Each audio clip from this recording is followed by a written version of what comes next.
Praise the Lord and shalom everyone. परमेश्वर प्रभु यीशु मसीह के नाम से एक बार फिर से आप सभी को जय मसीह की।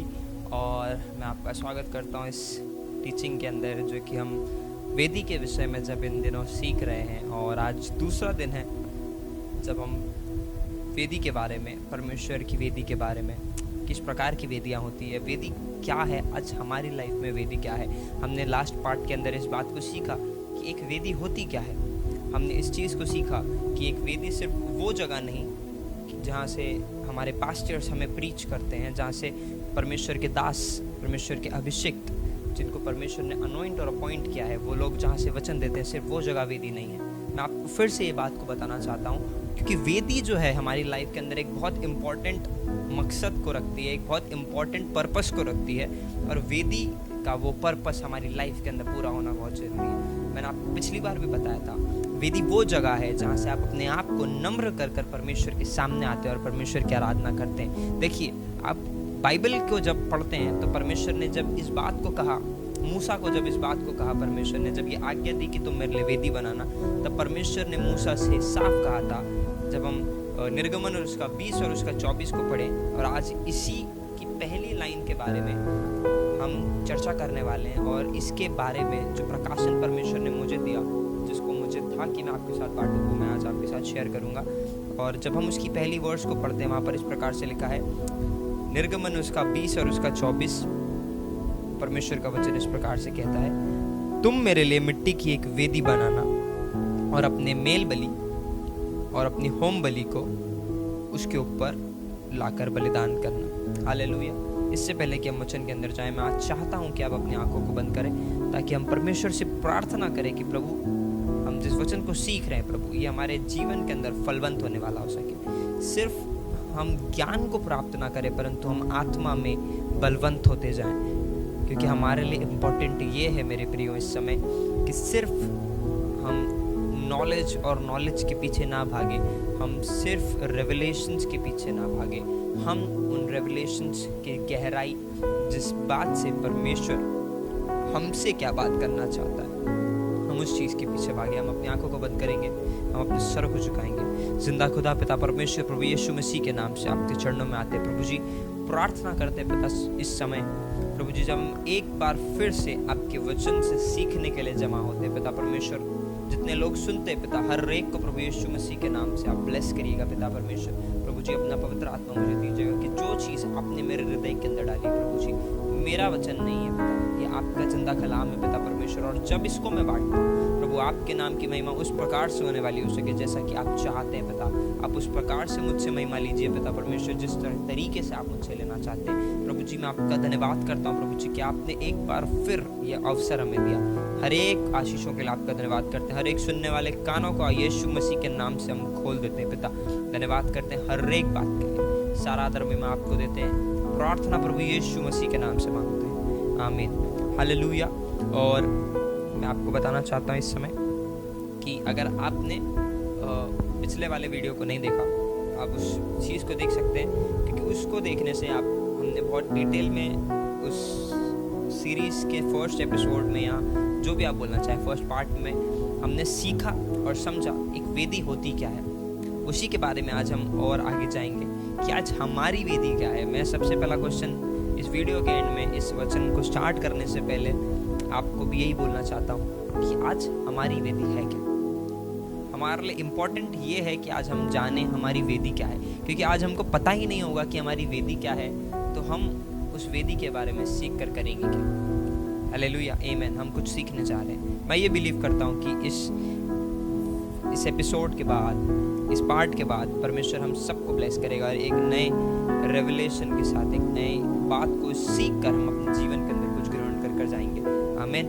और जैसे कि परमेश्वर के वचन को हमने यहाँ पर पढ़ा, वहाँ पर इस प्रकार से लिखा है कि तुम मेरे लिए मिट्टी की एक वेदी बनाना। आपको पता है बाइबल के अंदर परमेश्वर ने जब पुराने नियम के अंदर मूसा को आज्ञा दी कि तुम वेदी बनाना और अपनी होम बलि और मेल बलि को उस पर अर्पण करना, तो परमेश्वर चाहता था कि मूसा जो है वो इजराइलियों के साथ मिलकर एक वेदी बनाए। और ये एक ट्रेडिशन था कि वो परमेश्वर के मन को भाए, क्योंकि सैक्रिफाइस, मैंने जैसे कि आपको बताया कि sacrifice was a way to worship God. Sacrifice सिर्फ इसलिए नहीं था कि परमेश्वर खुश हो, क्योंकि वो इसलिए था ताकि परमेश्वर की आराधना उससे की जा सके। और जब हम परमेश्वर की आराधना करते हैं तो आज हमारे लिए भी इम्पोर्टेंट है कि हम सैक्रिफाइस करें।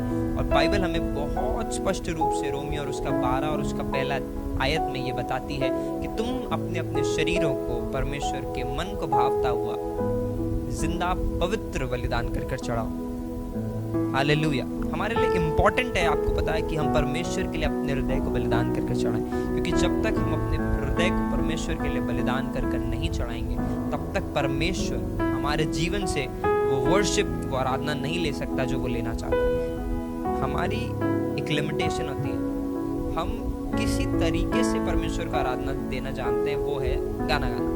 हमको लगता है कि यही सिर्फ एक तरीका है कि हम परमेश्वर की आराधना कर सकते हैं, वो है गीतों को गाना, परमेश्वर के नाम की आराधना करना। बट मैं पिछले दिनों इस चीज़ को बहुत स्पष्ट रूप से सीखा कि सिर्फ गीतों को गाना परमेश्वर की आराधना करना नहीं है। परमेश्वर की आराधना करने के अंदर एक बहुत इम्पॉर्टेंट चीज़ ये आती है कि हम अपने डिज़ायर्स को परमेश्वर के लिए सैक्रिफाइस करें। हम वो चीज़ों को सैक्रिफाइस करें जिन चीज़ों के अंदर हम अपना टाइम वेस्ट कर देते हैं, जिन चीज़ों के अंदर हम अपने बहुत टाइम को व्यतीत कर देते हैं। वो कुछ भी हो सकता है, किसी किसी की आदत होती है वीडियोस देखना, यूट्यूब पर मूवीज़ देखना, टीवी शोज़ देखना। क्या ये हमारे टाइम को किल कर रहा है? बिल्कुल, ये हमारे टाइम को ऐसे किल कर रहा है कि जिस टाइम में हमें परमेश्वर के साथ संगति करना चाहिए, जिस टाइम में हमें परमेश्वर के साथ प्रार्थना करना चाहिए, उस टाइम में हम क्या कर रहे हैं? हम वो टाइम हम मूवीज़ को दे रहे हैं, उसके कैरेक्टर्स की स्टोरी को दे रहे हैं, हम उसकी बेफिजूल की बातों को दे रहे हैं, जबकि वो रियलिटी है ही नहीं। पर जो रियलिटी है परमेश्वर का जिंदा वचन, हम उस बात को भूल जाते हैं कि परमेश्वर हमारे साथ टाइम स्पेंड करना चाहता है। और वेदी की इम्पोर्टेंस यही है, वेदी का मकसद ही यही है कि जब हम वेदी के पास आते हैं तो हम परमेश्वर के नज़दीक आते हैं। जब हम वेदी के ऊपर आते हैं, मैंने आपको बताया कि जब हम नम्र होते हैं और वेदी के पास आते हैं, आपको बताया जब हम वेदी के पास आते हैं ना, एक चीज़ ऑटोमेटिकली होती है कि हमारी लाइफ में नम्रता आती है। जब तक आप वेदी के पास नहीं आओगे, हो सकता है आपकी लाइफ में नम्रता नहीं आए। बहुत सारे लोग परमेश्वर से प्रार्थना करते, प्रभु तो हमें नम्र बना, पर वो वेदी पे नहीं आना चाहते। मैं आपको बताना चाहता हूँ, अगर आप वेदी पर नहीं आते और आप सिर्फ प्रार्थना ही करते रहते हैं कि परमेश्वर तू मुझे नम्र बना, तू मुझे नम्र बना, मैं आपको बताना चाह रहा हूँ वो होगा, बहुत लंबा टाइम लगेगा। पर अगर आज आप वेदी के ऊपर आते हैं, अगर आज आप अपने हृदय को परमेश्वर के सामने लाकर उस वेदी के ऊपर खोलते हैं, परमेश्वर आपको नम्र बनाएगा। क्योंकि वेदी हमारी लाइफ के अंदर हमें नम्र बनाती है। जब हम वेदी के ऊपर आते हैं, एक ऑल्टर हमें नम्र करता है, हमें हम्बल बनाता है। मैं आपको बताना चाहता हूँ, इस आज के दिन में जब हम सीख रहे हैं एक्सोडस 20 और उसके 24 में से उसकी पहली लाइन से कि मिट्टी की वेदी। पुराने नियम के अंदर जब परमेश्वर ने आज्ञा दी मूसा को कि तुम मेरे लिए वेदियां बनाना, तो परमेश्वर ने उसी पैसेज के अंदर नीचे दिया है कि तुम मेरे लिए मिट्टी की वेदी बनाना, नहीं तो पत्थर की वेदी बनाना जो तराशे ना गए। पर मिट्टी ही क्यों परमेश्वर ने बोला कि मिट्टी की वेदी बनाना? इसके पीछे का रेवलेशन मैं आपको बताना चाहता हूँ। अगर आप बाइबल में उत्पत्ति और उसका 2 अध्याय और उसकी 7वीं आयत को पढ़ें तो वहाँ पे परमेश्वर का वचन इस प्रकार से कहता है कि तब पर यहोवा ने, परमेश्वर ने आदम को भूमि की मिट्टी से रचा और उसके नथनों में जीवन का श्वास फूंक दिया और आदम जीवित प्राणी हो गया। हालेलुया। आप उसके जेनेसिस के ही, उत्पत्ति के ही 3 अध्याय और उसकी 19वीं आयत को अगर आप पढ़े, 19th वर्ष को, तो वहाँ पर इस प्रकार से लिखा है, परमेश्वर ने जब आदम को श्राप दिया तो परमेश्वर ने इस प्रकार से कहा, और तू अपने माथे के पसीने की रोटी खाया करेगा और अंत में मिट्टी में मिल जाएगा, क्योंकि तू मिट्टी ही है और मिट्टी ही में फिर मिल जाएगा। हालेलुया। मैं आपको इस समय बताना चाहता हूँ कि इन दोनों चीज़ों का कनेक्शन पहले तो जब परमेश्वर ने मुझे ये दिया तब मुझे समझ में नहीं आया, बट जब आप इसको अपने बुद्धि की जगह, आप अपने जब हृदय से इस बात को सोचेंगे, आप इस बात को जानेंगे कि उत्पत्ति उसके 2 और उसके 7 में और उत्पत्ति उसके 3 और उसके 19 में ये चीज़ लिखी है कि परमेश्वर आदम को मिट्टी बता रहा है। जब आप बाइबल को पढ़ रहे हैं यहाँ पर, तो वहाँ पर ऐसा लिखा है कि परमेश्वर ने आदम को मिट्टी से बनाया और उसके नथनों में जीवन का श्वास फूंका। और जब परमेश्वर ने आदम को श्राप दिया तो उससे कहा कि तुम मिट्टी है और मिट्टी में ही मिल जाएगा। पर जब आप निर्गमन उसका 20 और उसके 24 में आते हैं, तब परमेश्वर डिमांड कर रहा है कि तुम मिट्टी से ही मेरी वेदी को बनाना। अल्टीमेटली इसके पीछे का प्रकाशन मैं आपको देना चाहता हूँ, जो बहुत इम्पोर्टेंट है और बहुत अद्भुत प्रकाशन है। आपको पता है, वेदी परमेश्वर की डिज़ायर है कि परमेश्वर को हमसे एक वेदी चाहिए, और परमेश्वर की एक और डिज़ायर थी कि वो इंसान को मिट्टी से बनाए। आपको पता है, अल्टीमेटली परमेश्वर हमसे क्या डिज़ायर करता है? परमेश्वर हमसे हमको ही डिज़ायर करता है। जी, परमेश्वर हमारी लाइफ के अंदर, हमारे पूरे जीवन काल के अंदर उसको ये नहीं चाहिए कि हम बहुत सारे लोगों के पास जाएं और उन्हें सुसमाचार सुनाएं। हम जब तक अपने हृदय को सरेंडर नहीं करेंगे, जब तक हम अपने आप को परमेश्वर को नहीं देंगे, जब हम अपने आप को परमेश्वर की वेदी नहीं बनाएंगे, हम अपनी लाइफ के अंदर और कुछ नहीं कर सकते। आपको पता है, ये बात हमें समझना बहुत ज़रूरी है कि हम परमेश्वर की वेदियाँ हैं। आपको पता है, बाइबल इस चीज़ को यहाँ पर क्यों कहती है? क्योंकि मैं इस चीज़ को समझा तो मुझे बहुत टाइम लगा, और जब मैंने इस चीज़ को अपनी आत्मा में फील किया और मैं इसके बारे में जब बार बार इसको सोचने लगा, परमेश्वर ने बहुत अद्भुत तरीके से मुझे बताया कि आदम तो मिट्टी था और आज हम भी उसी मिट्टी से बनाए गए, और जब हम मरते हैं तो हम वापस मिट्टी में मिल जाते हैं। आपको पता है, परमेश्वर मूसा से कोई फिजिकल ऑल्टर की डिमांड नहीं कर रहा था। पता है, उस टाइम परमेश्वर मूसा से क्या मांग रहा था? वो था कि वो अपने आप को परमेश्वर को दे, वो अपने आप को परमेश्वर को चढ़ाए। तभी परमेश्वर रोमन्स उसका चैप्टर 12 और उसका वर्स 1 के अंदर कहता है कि तुम अपने अपने हृदयों को, अपने अपने शरीरों को परमेश्वर को भावता हुआ बलिदान करके चढ़ाओ। आपको ये पता है कि जब तक हम अपने आप को उस वेदी के रूप में नहीं ढालेंगे, तब तक हम अपने हृदय को बलिदान कर नहीं चढ़ा सकते। हम बहुत बार इस बात को सुनते हैं, बहुत बार इस बात के ऊपर हम जोर भी डालते हैं कि हम अपने अपने हृदयों को परमेश्वर को बलिदान करना है, पर बाइबल एक चीज़ सिखाती है कि बलिदान करने के लिए इम्पोर्टेंट ये है कि वेदी होना बहुत ज़रूरी है। वेदी जब तक नहीं होगी, हम बलिदान किस पे करेंगे? क्योंकि बाइबल में ऐसा लिखा है कि वेदी के ऊपर बलिदान करना है, और वेदी किस चीज़ की बनी होना चाहिए? मिट्टी की। हम क्या हैं? मिट्टी हैं।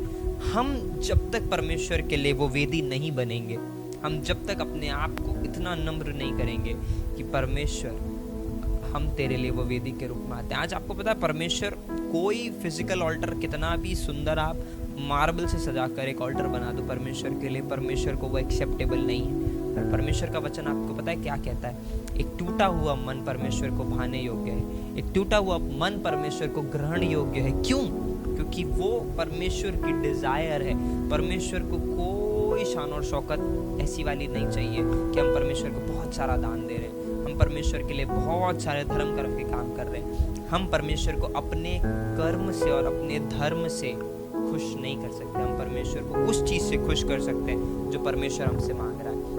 और परमेश्वर हमसे हमें चाहता है। परमेश्वर हमसे कोई उपहार नहीं चाहता, परमेश्वर हमसे कोई दान नहीं चाहता, परमेश्वर हमसे कोई बहुत बड़ा गिफ्ट नहीं चाहता। परमेश्वर अल्टीमेटली ये चाहता है कि हम उसकी आज्ञाओं को माने और जैसा उसके वचन में लिखा है उस बात को पूरा करें। हमारे लिए इतना इनफ है। और जब हम परमेश्वर के इस वचन के अंदर जो लिखा है, हम उस चीज़ को पूरा करने लगेंगे, हम अल्टीमेटली परमेश्वर के लिए यूज़ होना चालू हो जाएंगे। आपको पता है, बहुत सारे लोगों की ये डिज़ायर होती है कि हमें परमेश्वर के राज्य के लिए कुछ करना है, हमें परमेश्वर के किंगडम के लिए यूज़ होना है, पर वो अपने आप को वेदी पे डालना नहीं चाहते, वो अपने आप को सैक्रिफाइस करना नहीं चाहते उस किंगडम के लिए। आपको पता है, मैंने अपने जीवन के अंदर एक चीज़ को सीख लिया है, जब तक आप अपने आप को सैक्रिफाइस करना नहीं जानते, तब तक परमेश्वर आपको यूज़ नहीं कर सकता। मैं अपने जीवन की एक बात आपको बताता हूँ कि परमेश्वर, जब मुझे पता चला कि परमेश्वर की कॉलिंग मेरी लाइफ के ऊपर है, उस दिन मुझे ऐसा लगा कि मुझे बस कल से प्रीच करना चालू करना, और मैं उस चीज़ को बहुत सीरियसली लेने लगा कि मुझे तो प्रीच करना है। मैं सरमन रेडी करने लगा, बट मेरे पास कोई ऐसा मौका नहीं आया कि मुझे परमेश्वर मौका दे कि मैं प्रचार करूं। क्योंकि मैं क्या कर रहा था, मैं वचन प्रिपेयर कर रहा था कि जो मुझे प्रीच करना है, रादर देन अपने आप को परमेश्वर के लिए सैक्रिफाइस करना कि परमेश्वर मुझे अपनी इच्छा के अनुसार उपयोग करे। मैं अपनी इच्छा से परमेश्वर के लिए प्रचार करने को तैयार हो रहा था, मैं अपनी इच्छा से परमेश्वर के लिए खड़े होने के लिए कोशिश कर रहा था, पर उस टाइम तक परमेश्वर ने मेरे सामने कोई बात को नहीं लेकर आई। कितने लोगों ने, कितने परमेश्वर के दासों ने जब मुझ पर प्रार्थना करी तो परमेश्वर ने उनके द्वारा मुझे ये बात को बताया कि परमेश्वर ने मेरे ऊपर एक कॉलिंग को रखा है। और जब हमें पता चलता है कि हमारे ऊपर एक कॉलिंग है, हम बहुत खुश हो जाते हैं कि परमेश्वर मुझे एज ए मिनिस्टर यूज़ करने जा रहा है, परमेश्वर मुझे एक पास्टर के रूप में, एक प्रॉफिट के रूप में, एक वर्शिपर के रूप में यूज़ करने जा रहा है। और हम क्या करते हैं, जो मैंने किया, जल्दबाजी के अंदर हम उस सैक्रिफाइस को परमेश्वर को देना भूल जाते हैं और अपने आप को उस ग्लोरी के लिए तैयार करने लगते हैं जो हमें दिखती है। आपको एक बात मैं बताना चाहता हूँ कि परमेश्वर पुलपिट किसी को भी नहीं देता। जिसको शान और शौकत, जिसको लाइटिंग्स, जिसको बहुत सारी ग्लैमर और ग्लोरी दिखती है, परमेश्वर उसको कभी नहीं उठाता। इस बात को आप बहुत ध्यान से सुनिएगा। परमेश्वर उसको उठाता है जो अकेले में, थोड़े में, कम में परमेश्वर के साथ विश्वासी होकर रहना जानता है। आपको पता है, यूसुफ की एक बात परमेश्वर को बहुत अच्छी लगती थी कि वो जब उस काल कोठरी में भी था तब वो वहाँ पर उस कार्य को कर रहा था जो परमेश्वर ने उसे दिया था।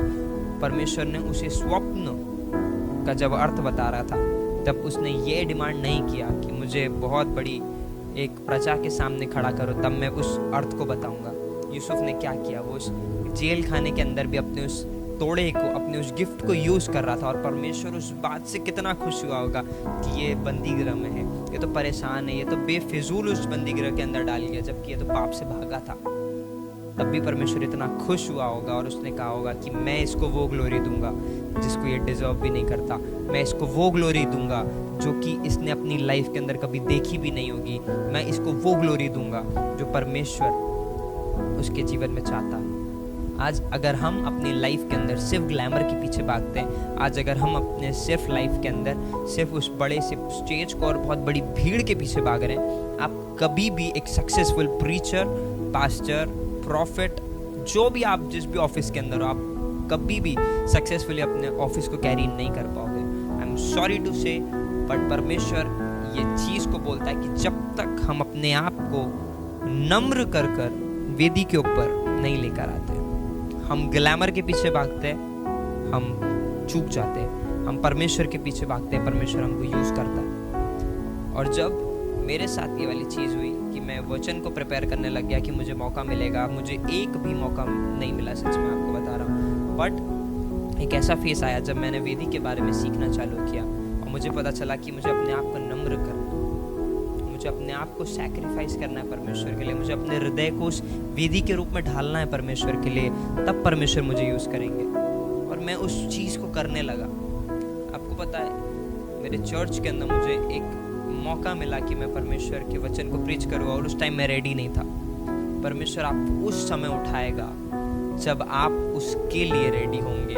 आपके पास भले ही बोलने के शब्द नहीं होंगे, आपके पास हो सकता है उस टाइम प्रकाशन नहीं आ रहे हो, और उस टाइम मैं बिल्कुल ब्लैंक था। मुझे ये नहीं पता था कि मैं वहाँ जाऊँगा तो क्या बोलूँगा। पर परमेश्वर ने मुझे एक बात बोली कि अब तू मेरे लिए प्रिपेयर है, अब तू प्रार्थना कर, अब तू अपनी उस वेदी के पास आ। और मैं अपने घुटनों के पास बैठा, मैंने परमेश्वर से प्रार्थना करी। परमेश्वर ने मेरे हृदय के अंदर सबसे पहला वचन ये दिया कि पवित्र आत्मा और उसकी सामर्थ्य को हमें अपने जीवन के अंदर कैसे लेकर आना है, और पवित्र आत्मा जब एंटर होता है हमारी लाइफ के अंदर तो वो कैसे कार्य करता है। और उस दिन मैंने अपनी लाइफ का पहला सरमन प्रीच किया। बहुत सारे लोग उस वचन से आशीषित हुए। इवन मैं खुद जब उस वचन को शेयर कर रहा था, आई वॉज फीलिंग कि कुछ मेरे अंदर हो रहा है, and I was feeling the presence of God. जब हम परमेश्वर की प्रेजेंस को अपने अंदर बुलाने की कोशिश करते हैं तो इम्पॉर्टेंट ये है कि हम एक वेदी के थ्रू परमेश्वर की प्रेजेंस को बुलाएं। क्योंकि जब हमने एलिया के जीवन को देखा, एलिया जो था परमेश्वर की उसने प्रेजेंस को जब बुलाना चाहा तब उसने उस वेदी के सामने पुकार कर कहा।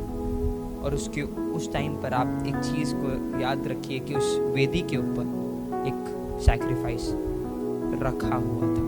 आज हमारी लाइफ में अगर एक वेदी हमने पहले के टाइम में एक प्रार्थना की वेदी बनाई थी, हमने एक वर्शिप की वेदी परमेश्वर के लिए बनाई थी, ये सब अलग अलग टाइप की वेदियाँ होती है, जिसको हम आगे वाले दिनों में देखेंगे। ये अलग अलग टाइप की वेदियाँ होती है। हमने ये परमेश्वर के लिए किसी टाइम में बनाई थी। हम बहुत परमेश्वर के लिए प्रार्थना करते थे, वी वर प्रेयर वॉरियर्स। पर कुछ हमारी लाइफ के अंदर ऐसा आया कि हम उन चीज़ों से गिर गए, वो वेदी टूट गई। बाइबल बताती है कि उन वेदियों को दोबारा स्थापित करना हमें बहुत ज़रूरी है। जब तक हम उन वेदियों को दोबारा स्थापित नहीं करेंगे, तब तक हम अपनी आत्मा के अंदर ग्रो नहीं कर पाएंगे। हमारे अंदर से वो खालीपन कभी हट नहीं पाएगा। आज के दिन इस दूसरे पार्ट के अंदर मैं आपको यह बताना चाहता हूँ कि अगर हम वो वेदी जो कि हम हैं, परमेश्वर हमसे कोई फिजिकल ऑल्टर नहीं चाहता, कोई चर्च के ऑल्टर पर जाकर सरेंडर करने की हमें ज़रूरत नहीं है। आप करते हैं, बहुत अच्छी बात है, आप एक ऑल्टर के सामने जाकर प्रेयर करते हैं, बहुत अच्छी बात है, क्योंकि परमेश्वर की आराधना वहाँ से होती है, परमेश्वर का कार्य उस जगह से किया जाता है। पर इम्पॉर्टेंट हमारी लाइफ के अंदर ये है कि जैसे बाइबल हमें कहती है कि मिट्टी की एक वेदी, और हम ही उस मिट्टी से निकले हुए, तो क्यों नहीं हम परमेश्वर के लिए वो वेदी बन जाए जिसके अंदर हम अपने मन को तैयार करें, हम अपने मन को बलिदान करें और परमेश्वर के लिए जो भाने वाला हो सके। मैं इस समय आपको ये बोलना चाहता हूँ कि अगर आप इस वचन को सुन रहे हैं, अगर आप इस वचन में अभी तक बने हुए हैं, परमेश्वर आज आपको उस वेदी के रूप में ढालने जा रहा है। परमेश्वर आज आपको उस यूज़ करने जा रहा है कि आप एक वेदी के रूप में लाखों लोगों के लिए परमेश्वर के नज़दीक आने का कारण बने। क्योंकि एक वेदी मेरे प्रियो वो जगह होती है जिसके थ्रू परमेश्वर की प्रेजेंस अनलॉक होती है, और आप उस वेदी के अंदर परिवर्तित हो रहे हैं यीशु मसीह के नाम से। ये मैं घोषणा करता हूँ हर एक उस सुनने वाले जन के लिए। बाइबल का वचन कहता है कि वो परमेश्वर हमारी प्रार्थनाओं को सुनने वाला परमेश्वर है। इस समय मैं घोषणा करता हूँ हर एक के ऊपर, अगर आप इस वचन को सुन रहे हैं, परमेश्वर आपको उस वेदी के अंदर बनाने जा रहा है, बदलने जा रहा है, परिवर्तित करने जा रहा है, जिस वेदी को आप लाखों लोगों के उद्धार के लिए और परमेश्वर के नज़दीक आने का कारण बनने वाले हैं। हम अपनी आंखों को इस समय बंद करें, हम अपने हृदय के अंदर परमेश्वर से प्रार्थना करें। आप जहाँ कहीं भी है, अब किसी भी अवस्था में है, आप परमेश्वर के सामने आइए। परमेश्वर आपकी प्रार्थना को सुनने के लिए तैयार है। आज परमेश्वर आपको ग्रहण करने के लिए तैयार है। परमेश्वर आज आपसे बात करने के लिए तैयार है। आज परमेश्वर आपको एक्सेप्ट करने के लिए तैयार है। परमेश्वर ये नहीं देखता कि आपने कितने गलत काम किए। परमेश्वर आपसे उतना ही प्यार करता है जितना वो आपसे उस दिन करता था जब उसने आपको इस पृथ्वी के ऊपर भेजा। मैं चाहता हूँ इस समय आप जहाँ पर भी अपनी आंखों को बंद करें, हम प्रार्थना करेंगे। जिंदा खुदा पिता परमेश्वर, प्रभु यीशु मसीह के नाम से प्रभु आपके चरणों में आते हैं पिता। प्रभु हम आपसे प्रार्थना करते हैं पिताजी, होने दीजिए पिता परमेश्वर, जब हम आपके वचन से कुछ सीख पाए पिता परमेश्वर, आज हमारे जीवन के अंदर प्रभु जी ऐसा होने दीजिए कि प्रभु हम आपके लिए वो वेदी बन जाए पिता परमेश्वर, जो आपको कबूल हो सके पिता परमेश्वर, जो आपको एक्सेप्ट होने वाली हो सके पिता परमेश्वर। प्रभु जी मैं आपसे इस समय प्रार्थना करता हूँ पिता परमेश्वर, प्रभु जी आप हमें उस वेदी के अंदर ढाल दीजिए पिता परमेश्वर जो आपको एक्सेप्टेबल है पिता परमेश्वर, ताकि हम अपने उस वेदी के ऊपर पिता परमेश्वर अपने हृदय को सैक्रिफाइस कर सके पिता परमेश्वर, ताकि वो आपको ग्रहण योग्य हो पिता परमेश्वर। मैं ऐसी प्रार्थना करता हूँ प्रभु जी। प्रभु मैं अपने आप के लिए प्रार्थना करता हूँ, सुनने वाले हर एक जन के लिए प्रार्थना करता हूँ पिता परमेश्वर, जो इस वचन को सुनता है पिता परमेश्वर, आप उसके जीवन के अंदर ब्लेसिंग्स को आने दीजिए पिता परमेश्वर। प्रभु जी मैं घोषणा करता हूँ जितने लोग इस वचन को सुनते हैं पिता परमेश्वर, उनके ऊपर पिता हर एक आपके प्रोमिसेस पिता परमेश्वर जो एक वेदी से जुड़े हुए होते हैं पिता परमेश्वर, जो आपने बताए पिता परमेश्वर कि आप उसके अपने नाम के निमित्त जहाँ कहीं भी हम जाएंगे आप वहाँ आकर हमें आशीष देंगे पिता परमेश्वर। प्रभु जी आप उस बात को हमारे जीवन में पूरा होने दीजिए पिता परमेश्वर। प्रभु धन्यवाद करता हूँ पिता कि आपने प्रार्थना को सुना, सुनने वाले हर एक के लिए एक बार फिर से मैं आपसे मांगता हूँ कि प्रभु जी आप उन्हें ब्लेस करें। धन्यवाद करता हूँ हर एक बात के लिए, सारा आदर में मैं आपको देता हूँ। प्रार्थना जिंदा खुदा प्रभु यीशु मसीह के नाम से मांगता हूँ, आमीन और आमीन।